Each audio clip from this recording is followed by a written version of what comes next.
निस्वार्थ कर्म करते रहो, जो भी होगा अच्छा ही होगा। थोड़ा लेट होगा पर लेटेस्ट होगा। तो जी हाँ दोस्तों, ये है आपका अपना प्रिय आरजे आदि मुंबईचा माणूस और आपके लिए लेकर आया है आपका फेवरेट प्रोग्राम आरडी टेढ़ी बातें। मैं मुंबई से आपको बोल रहा हूँ और आज है 2 जुलाई यानी कि थर्सडे का दिन, वीरवार, और आपके लिए लेकर आया हूँ लेटेस्ट खबरें, उसके अलावा कुछ कहानी, कविताएं, कुछ किस्से और आपसे कुछ बातें। तो दोस्तों, मैं अपने प्रोग्राम की शुरुआत करता हूँ और अब आपको सुनाता हूँ कुछ लेटेस्ट बातें, कुछ अपडेट्स। और उससे पहले आपको कहना चाहता हूँ, जीवन में परेशानियां चाहे जितनी भी हों, चिंता करने से और बड़ी हो जाती हैं, खामोशी होने से काफी कम हो जाती हैं और सब्र करने से खत्म हो जाती हैं और परमात्मा का शुक्र करने से खुशियों में बदल जाती हैं। तो दोस्तों, हमेशा हमें अपने गॉड को, अपने भगवान को, अपने परमात्मा को, अपने अल्लाह को, अपने वाहेगुरु को हमेशा शुक्रिया अदा करते रहना चाहिए। अगर हम शुक्रिया अदा करेंगे तो हमारी सारी परेशानियां खुशियों में बदल जाएगी। तो देखिए, आज का अपडेट कुछ इस प्रकार है दोस्तों। 6,02,000 केसेस हो चुके हैं कोरोना वायरस से, और जिसमें कि नए होने वाले केसेस की संख्या है 16,241 24 घंटे में। 17,786 डेथ हो चुकी हैं दोस्तों, और करीब 400 डेथ पिछले 24 घंटे में हुई है। लेकिन एक अच्छी बात यह है कि करीब रिकवरी रेट जो है वो इम्प्रूव हो रहा है, अब 60% से ऊपर हो चुका है। तो ये था कोरोना वायरस के बारे में अपडेट। और अब मैं आपको देना चाहता हूं कुछ देश और विदेश की खबरें, जिससे आपको जरूर कुछ ना कुछ फायदा होगा।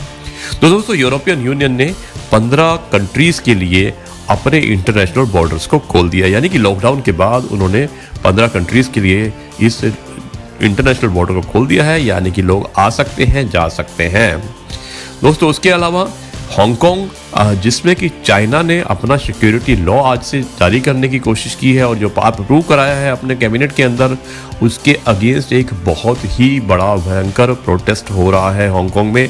हांगकांग के लोग सड़कों पर उतर आए हैं क्योंकि सिक्योरिटी लॉ के तहत पूरा कंट्रोल चाइना का हांगकांग के ऊपर हो जाएगा, यानी कि आप वहाँ की सरकार के खिलाफ कुछ भी नहीं बोल सकते हैं। उसके अलावा अगर आप कोई क्राइम करते हैं तो आपको जो सुनवाई होगी वो चाइना के अंदर होगी। और इसके अलावा कई सारे उन्होंने संशोधन किया है कानून के अंदर, जिसके अगेंस्ट में, जिसकी प्रोटेस्ट में ना सिर्फ हांगकांग बल्कि बहुत सारे विदेशी देश जो जैसे अमेरिका है, यूरोप है और कई कंट्रीज इंक्लूडिंग इंग्लैंड ने भी अपनी गुस्से को जाहिर किया है दोस्तों। उसके अलावा भारत में कडलोर एक जगह है तमिलनाडु के अंदर, जहाँ पे कि एनएलसी का थर्मल पावर प्लांट था, वहाँ का ब्रॉयलर जो ठीक नहीं था वो ब्लास्ट हो गया है। 6 लोगों की डेथ हुई है और 13 लोग इंजर्ड है दोस्तों। भारत को देखकर, जैसे भारत ने 59 चाइनीज एप्लीकेशन को बैन किया था, उसी को मद्देनजर रखते हुए यूएस ने भी अपनी प्रतिक्रिया जाहिर की है और उन्होंने भी हुआई और ZTE की सप्लाई को बंद कर दिया, यानी कि दोनों ही ये टेक्नोलॉजी वाली कंपनी थी, हुआई और ZTE, दोनों की सप्लाई को चाइना से उन्होंने बंद कर दिया है। और ट्रंप ने कहा है ये हमारे देश की सिक्योरिटी के लिए खतरा हो सकते हैं। तो दोस्तों, ये था अपडेट और मैं आपको सुनाता हूँ और बाकी अपडेट्स। दोस्तों, भारतीय रेल ने एक बहुत ही प्रमुख फैसला लिया है। उन्होंने डिसाइड किया है कि 109 पैसेंजर ट्रेन्स को वो प्राइवेट अथॉरिटीज़ को दे देंगे ऑपरेट करने के लिए, यानी कि चलाने के लिए। और इस फैसले के तहत करीब 11,000 करोड़ की इन्वेस्टमेंट आएगी, यानी कि इम्प्रूवमेंट होगा प्राइवेट रेल और प्राइवेट ऑपरेटर के माध्यम से हमारी भारतीय रेल व्यवस्था में। तो ये एक अच्छा कदम है, इन्वेस्टमेंट भी आएगी और साथ में इम्प्रूवमेंट भी होगा। इसके लिए हम सरकार का वेलकम करते हैं, लेकिन क्या रिजल्ट्स होंगे, टिकट्स पे कोई असर नहीं पड़ेगा, ये हमें सोचना पड़ेगा और एक सोचने का विषय भी है दोस्तों। मध्य प्रदेश में भी कैबिनेट एक्सपेंशन होने वाली है और इसमें करीब आज 5 नए मंत्रियों को लिया जाएगा। उसके अलावा असम में जो मैंने आपको बताया था, वहाँ फ्लड लाइक सिचुएशन है। 27 लोग अभी तक इस फ्लड से मर चुके हैं और करीब 15 लाख लोग अफेक्टेड हैं दोस्तों NHAI ने भी एक बहुत बड़ा फैसला लिया है, national highway authority of India, जिसके कि मंत्री मिस्टर नितिन गडकरी हैं। उन्होंने कहा है कि फ्यूचर में कोई भी NHAI के प्रोजेक्ट में चाइनीज कंपनियों को हम टेंडर अवार्ड नहीं करेंगे। दोस्तों याद रखिएगा कि हमारे NHAI में बहुत सारी चाइनीज कंपनियों ने जॉइंट वेंचर के थ्रू काफ़ी टेंडर्स लिए हुए हैं, लेकिन ये एक अच्छा फैसला है। नितिन गडकरी ने भी कहा है कि मेक इन इंडिया और लोकल इज वोकल, यानी कि हमारी भारतीय कंपनियों को ही हम बढ़ावा देंगे, चाइनीज कंपनियों को बढ़ावा नहीं देंगे। दोस्तों लॉकडाउन के बाद स्कूलों की, खास करके प्राइवेट स्कूलों की हालत बहुत ख़राब हो गई है। वहाँ पर टीचर्स को सैलरी नहीं मिल रही है और अभी ये भी सुनने में आया है कि कई सारे टीचर्स को निकाल दिया गया है। स्कूल्स ने ये कहा है क्योंकि हमें भी फीस नहीं आ रही है, स्कूल के बच्चों की फीस नहीं आ रही है, इसकी वजह से हम आपको सैलरी नहीं दे पाएंगे, इसलिए हम ज़्यादा टाइम तक आपके साथ कंटिन्यू नहीं कर सकते हैं और उन्हें 3 महीने का एडवांस नोटिस देकर उनको नौकरियों से निकाल दिया गया है। दोस्तों मुंबई में 144 धारा लागू हो गई है और उसके अलावा ये भी फैसला किया गया है कि लाल बाग का जो विसर्जन होता है, जो गणपति में होता है, सबसे बड़ा लाल बाग का फेस्टिवल होता है लाल बाग के अंदर, इस बार वो नहीं हो पाएगा क्योंकि कोरोना वायरस की वजह से पूरे मुंबई में, पूरे महाराष्ट्र में इस पूरे महीने लॉकडाउन लगा हुआ है। दोस्तों कश्मीर से एक बार फिर अच्छी खबर नहीं है। सोपार जिले में कुछ CRPF और आतंकवादियों की मुठभेड़ हुई है, जिसमें कि आतंकवादियों ने एक CRPF के जवान को मार दिया है। उसके अलावा एक आम आदमी भी सड़क पर था, वो भी मारा गया है। तो ये एक गंभीरता का विषय है। शायद हमारे देश को, हमारी सरकार को और जम्मू एंड कश्मीर गवर्नमेंट को सोचना होगा कि जितनी जल्दी हो सके हम इस आतंकवादी गतिविधि को खत्म करें, नहीं तो आम आदमी और हमारे पुलिस पर्सनल, हमारे आर्मी पर्सनल इसी तरह से मारे जाते रहेंगे। दोस्तों GST कलेक्शन इस बार जून में करीब 90,917 करोड़ रुपए हुआ है। तो इस बार का कलेक्शन अच्छा है और 90,917 करोड़ का कलेक्शन हुआ है। दोस्तों मैं आपको बताना चाहता हूं, इस महामारी की वजह से बैंक्रप्सी की कगार पर बहुत सारी कंपनीज आ गई हैं और अगर मैं बात करूं US इकोनॉमी की, तो मैं आपको बताना चाहता हूं कि US में भी काफ़ी बड़ी बड़ी कंपनी इस बैंक्रप्सी का शिकार हो चुकी हैं। इस लॉकडाउन की और सुनामी जो आया है, बीमारी का जो सुनामी आया है, COVID-19 आया है उसकी वजह से, और कुछ ऐसी कंपनीज हैं जिनके मैं नाम बताना चाहूँगा जो कि वर्ल्ड की रिनोन कंपनीज हैं जो कि बंद होने की कगार में हैं। दोस्तों निसान मोटर जो बहुत फेमस कंपनी है वो बंद होने की कगार में है। उसके अलावा कार रेंटल कंपनी जो सबसे बड़ी है वर्ल्ड की, हर्ट्स, उसने भी बैंक्रप्सी फाइल कर दिया है और उसके अलावा वो थ्रिफ्टी और डॉलर ग्रुप को भी ओन करते हैं। वर्ल्ड की सबसे बड़ी ट्रकिंग कंपनी कॉम कार, उसने भी बैंक्रप्सी फाइल कर दिया है, उनके पास 4000 ट्रक हैं। सबसे पुराना रिटेल कंपनी JC पेनी, उसने भी बैंक्रप्सी फाइल किया है और इसको शायद अमेज़ॉन खरीदने वाला है, जो कि अमेज़ॉन ने अपना इंटरेस्ट दिखाया है। सबसे बड़े इन्वेस्टर यानी कि वॉरेन बुफेट, जिसे कौन नहीं जानता है, उन्होंने पिछले 2 महीने में करीब $50 बिलियन का लॉस दिखाया है, यानी कि इतना बड़ा लॉस हुआ है उनको, $50 बिलियन। ये बहुत बड़ा लॉस होता है और किसी देश की व्यवस्था के, आर्थिक व्यवस्था के बराबर होता है, यानी कि इकोनॉमी जो किसी देश की होती है वो $50 बिलियन तक की होती है। तो इसका इतना बड़ा लॉस वॉरेन बुफेट को हुआ है। उसके अलावा वर्ल्ड की सबसे बड़ी इन्वेस्टमेंट कंपनी ब्लैक रॉक, तो उसने भी बताया है कि करीब वो $7 ट्रिलियन का पोर्टफोलियो मैनेज कर रहे हैं, जो डिजास्टर पोर्टफोलियो है। दोस्तों सबसे बड़ा मॉल अमेरिका का, उसका नाम है मॉल ऑफ अमेरिका, उसने भी मॉर्गेज के लिए जो लोन लिया था वो पेमेंट देनी बंद कर दी है, यानी कि उनके पास पैसा नहीं है कि वो मॉर्गेज लोन को रीपेमेंट कर सके। वर्ल्ड की सबसे रेप्यूटेड एयरलाइन जैसी एमिरेट्स एयरलाइन, उसने अपने 30% एम्प्लॉयज़ को रास्ता दिखा दिया है, यानी कि उनको नौकरी से निकाल दिया है। दोस्तों US ट्रेजरी भी ट्रिलियंस ऑफ डॉलर प्रिंट कर रही है और आपको याद होगा कि अभी बैलेंस शीट जो है आज की डेट में US ट्रेजरी की जो सबसे बड़ी ट्रेजरी है, उसकी बैलेंस शीट का साइज है $7 ट्रिलियन, यानी कि $7 ट्रिलियन डॉलर्स की बैलेंस शीट यूएस ट्रेजरी की है, वो एडिशनल प्रिंटिंग कर रहे हैं अपनी इकोनॉमी को सपोर्ट करने के लिए। दोस्तों, करीब आप कहें तो रिटेल स्टोर्स जो हैं 2020 में अमेरिका में ही 12,000 से 15,000 बंद होने की कगार में हैं। बहुत सारे डिफॉल्ट्स हुए हैं, बहुत सारे क्रेडिट कार्ड डिफॉल्ट्स हुए हैं, बहुत सारे ऑटो लोन डिफॉल्ट्स हुए हैं और बहुत सारे मॉर्गेज लोन डिफॉल्ट्स हुए हैं या होने वाले हैं। तो यानी कि आने वाला समय ठीक नहीं है अर्थव्यवस्था पर, चाहे वो भारत हो चाहे अमेरिका हो, वर्ल्ड वाइड काफ़ी बुरा और नेगेटिव इम्पैक्ट पड़ने वाला है। तो दोस्तों, ये थी खबर अमेरिका की और वहाँ की इकोनॉमी के बारे में। और अब मैं आपको बताना चाहता हूँ कि करीब अनएम्प्लॉयमेंट भी बहुत ज़्यादा बढ़ चुका है। और अमेरिका में अगर अकेला अमेरिका में देखा जाए तो करीब 4 करोड़ लोग अनएम्प्लॉयड हो चुके हैं, जबकि वहाँ पे काम करने वाले 8 करोड़ लोग हैं, यानी कि 50% लोग अनएम्प्लॉयड हो चुके हैं। और अगर वर्ल्ड वाइड देखा जाए तो 160 मिलियन लोग काम करते हैं, उसमें से 40 मिलियन लोग जॉबलेस हो चुके हैं। यानी कि दोस्तों, ना उनके पास कोई इनकम है और ना ही कोई डिमांड है। तो अभी आप अगर नौकरी करते हैं तो आप थोड़ा संभल के रहिएगा, सचेत रहिएगा, क्योंकि आपकी जॉब को भी खतरा हो सकता है। और ये सिर्फ यूएसए की बात नहीं है, ये वर्ल्ड की सब कंट्री में प्रॉब्लम है, कहीं पर ज़्यादा है और कहीं पर कम है। तो दोस्तों, संदेह मुसीबत के पहाड़ों का निर्माण करता है और विश्वास पहाड़ों में से भी रास्ते का निर्माण करता है। हमेशा कभी नेगेटिविटी नहीं लानी है आपको, हमेशा क्राइसिस के अंदर भी कई बार अपॉर्चुनिटीज़ होती हैं और आपको उन अपॉर्चुनिटीज़ को खोजना है।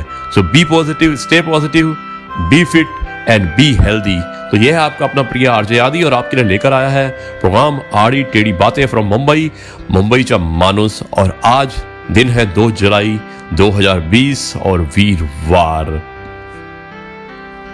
सत्यता को कभी भी अनुमान से नहीं परखना चाहिए।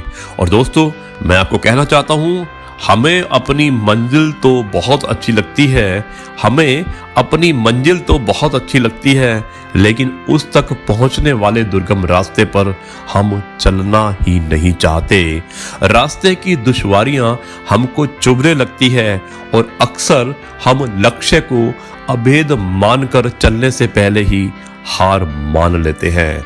वास्तव में लक्ष्य कभी कठिन नहीं होते हैं, किंतु उनको प्राप्त करने के रास्ते बहुत कठिन होते हैं, लंबे और थकान प्रदान करने वाले होते हैं। चलते चलते व्यक्ति उभरने लगता है, यानी कि उबरने लगता है और लक्ष्य निर्धारण के लिए किया गया संकल्प त्याग देता है। यहीं पर हमारे धैर्य एवं संकल्प की कड़ी परीक्षा होती है, जिसे हमको हर हाल में उत्तीर्ण करना है। सकारात्मक व्यवहार तथा आचरण हमारी राह को आसान करेगा। वर्तमान संक्रमण की महामारी के समय में हम टेढ़े मेढ़े रास्ते पर चलना पड़ सकता है, परंतु पूरी सावधानी के साथ रास्ते की दुश्वारियों के प्रति सचेत रहना। सावधानी हमको अपने गंतव्य तक पहुंचने में निश्चित रूप से सहायक होगी। कठिनाइयों में भी हतोत्साहित ना हो, आत्म मंथन जरूर करें और विवेकशील बने। तो दोस्तों, यह है आपका अपना प्रिय आरजे आदि और आपके लिए लेकर आया है आपका मन पसंद प्रोग्राम आड़ी टेढ़ी बातें मुंबई का मानुस। और आज दिन है वीरवार, यानी कि 2 जुलाई 2020। श्रेष्ठता जन्म से नहीं, बल्कि अपने कर्म, अपनी कला और अपने गुणों से प्राप्त होती है। हमारे मैनर्स, व्यवहार हमारी पहचान कराता है और हम किसकी संतान हैं और हम किस कुल के हैं, ये हमारे मैनर्स हमें बताते हैं। जुबान का ही तो सब किया धराया है, जुबान का ही तो सब किया धराया है। अगर जुबान पे लगाम हो या समझाने में कोई समझ जाता है, तो मुरली वाला कभी महाभारत नहीं होने देता। तो दोस्तों, जुबान पर अगर आप लगाम रखते हैं तो कभी भी लड़ाई नहीं होगी, यही कहना चाहता हूं मैं आपको। दिन भर में कोई एक ऐसा कार्य करना चाहिए जिससे रात को सोते समय स्वयं पर गर्व महसूस हो। सुबह का मतलब केवल सूर्योदय नहीं होता। यह सृष्टि की खूबसूरत घटना है जहां अंधकार को मिटाकर सूरज नई उम्मीदों का उजाला फैलाता है। बिंदास मुस्कुराओ क्या गम है, बिंदास मुस्कुराओ क्या गम है। जिंदगी में टेंशन किसको कम है, अच्छा या बुरा तो केवल भ्रम है।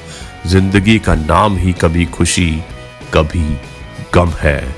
जी हाँ दोस्तों, जिंदगी का नाम ही कभी खुशी और कभी गम है। और यह है आपका अपना प्रिय आरजे आदि आपके लिए लेकर आया है आपका पसंदीदा प्रोग्राम आड़ी टेढ़ी बातें फ्रॉम मुंबई, और यह है मुंबई मानस।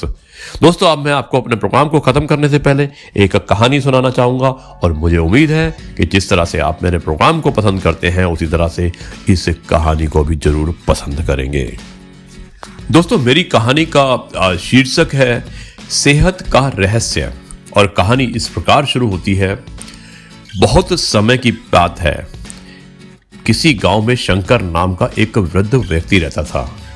उसकी उम्र 80 साल से भी ऊपर थी, और वो लेकिन देखने में 40 साल के व्यक्ति की तरह स्वस्थ लगता था। लोग बार बार उसकी सेहत का रहस्य जानना चाहते थे, पर वो कुछ भी नहीं बोलता था। एक दिन राजा को भी उसके बारे में पता चला, और वो भी उसकी सेहत का रहस्य जानने के लिए उत्सुक हो गया। राजा ने अपने गुप्तचरों से शंकर पर नजर रखने को कहा। गुप्तचर भेष बदलकर उस पर नजर रखने लगे। अगले ही दिन उन्होंने देखा कि शंकर सुबह सुबह उठकर कहीं जा रहा है। बस क्या था, वो भी उसके पीछे लग गए। शंकर तेजी से चलता गया, और मीलों चलने के बाद वो एक पहाड़ी पर चढ़ने लगा, और अचानक ही गुप्तचरों की नजरों से गायब हो गया।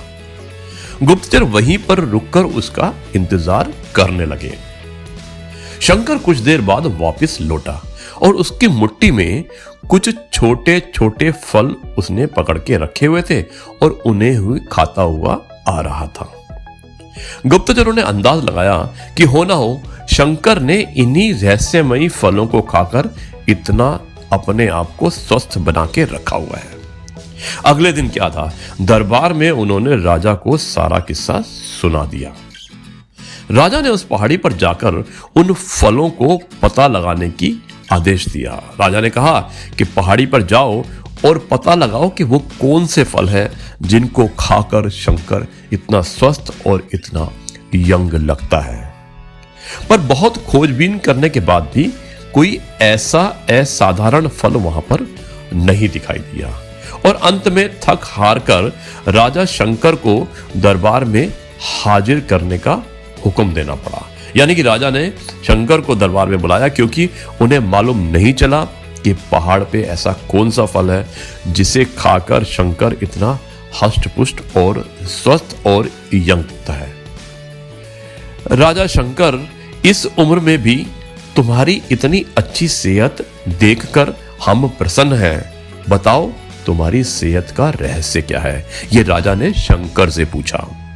शंकर कुछ देर तक सोचता रहा और फिर बोला, महाराज, मैं रोज पहाड़ी पर जाकर एक रहस्यमयी फल खाता हूं और वही मेरी सेहत का रहस्य है। ठीक है, चलो हमें भी वहां पर ले चलो और दिखाओ कि वो कौन सा फल है, राजा ने कहा। और इसके बाद सभी लोग पहाड़ी की ओर चल दिए। वहां पहुंचकर शंकर उन्हें एक बेर के पेड़ के पास ले गया और उसके फलों को दिखाते हुए बोला, हुजूर, यही वो फल है जिसे मैं रोज खाता हूं। राजा गुस्से से आग बबूला हो गया। तुम हमें मूर्ख समझते हो? यह फल तो हर रोज हजारों लोग खाते हैं, पर सब तुम्हारी तरह सेहतमंद क्यों नहीं है? शंकर ने बड़ी विनम्रता से कहा, महाराज, हर रोज हजारों लोग फल जो खाते हैं वो बेर का फल होता है, पर मैं जो फल खाता हूं वो सिर्फ बेर का फल नहीं होता, वो मेरी मेहनत का फल होता है। इसे खाने के लिए मैं रोज सुबह 10 मील पैदल चलता हूं। जिससे मेरे शरीर की अच्छी वर्जिश हो जाती है और सुबह की स्वच्छ हवा मेरे लिए जड़ी बूटियों का काम करती है। बस यही मेरी सेहत का रहस्य है। राजा शंकर की बात समझ चुके थे। उन्होंने शंकर को ढेर सारी स्वर्ण मुद्राएं दी और उसे सम्मानित किया, और उन्होंने अपनी प्रजा को भी शारीरिक श्रम करने की नसीहत दी। तो दोस्तों, इससे हमें यही शिक्षा मिलती है कि आज टेक्नोलॉजी ने हमारी जिंदगी बिल्कुल आसान बना दी है। पहले हमें छोटे बड़े सभी कामों के लिए घर से निकलना पड़ता था, पर आज हम इंटरनेट के माध्यम से घर पर बैठे बैठे ही सारे काम कर लेते हैं। ऐसे में जो थोड़ा बहुत फिजिकल एक्टिविटी के मौके होते थे, वो भी धीरे धीरे खत्म होते जा रहे हैं, और इसका असर हमारी सेहत पर साफ नजर आता है। दोस्तों, WHO के मुताबिक आज दुनिया में 20 साल से ऊपर के 35% लोग ओवरवेट हैं और 11% लोग ओबेस हैं। ऐसे में जरूरी होता है कि हम अपनी सेहत का ध्यान रखें और रोजमर्रा के जीवन में शारीरिक श्रम को महत्व दें। तो जी हाँ दोस्तों, ये है आपका अपना प्रिय आरजे आदि, और आपको ये कहानी कैसी लगी आप मुझे जरूर लिखिएगा। मेरा मोबाइल नंबर है 9833880402। आप मुझे फोन भी कर सकते हैं और व्हाट्सएप मैसेज के माध्यम से अपने सुझावों को भेज सकते हैं। तो दोस्तों, अब मैं अपनी सभा को यहीं समाप्त करना चाहता हूं, और उससे पहले जैसे मैं आपको हमेशा कहता हूं, आप सुनिएगा और उसके बाद मैं इस सभा को समाप्त करूंगा। जिंदगी में ऊंचा उठने के लिए किसी डिग्री की जरूरत नहीं होती। जिंदगी में ऊंचा उठने के लिए किसी डिग्री की जरूरत नहीं होती। मीठे शब्द और अच्छा व्यवहार ही इंसान को बादशाह बना देता है। तो दोस्तों, ये है आपका अपना प्रिय आरजे आदि, और आपके लिए लेकर आया था प्रोग्राम आदि टेढ़ी बातें मुंबई से, मुंबई का मानुस। और अब आज की सभा यहीं पर समाप्त करने की आज्ञा चाहता है, और कल आपसे फिर रूबरू मुलाकात होगी एक नए अपडेट के साथ, नई कविता के साथ, नई कहानी के साथ और एक नई सोच के साथ। और तब तक के लिए आपको कहता है अलविदा, नमस्कार, जय हिंद और जय भारत।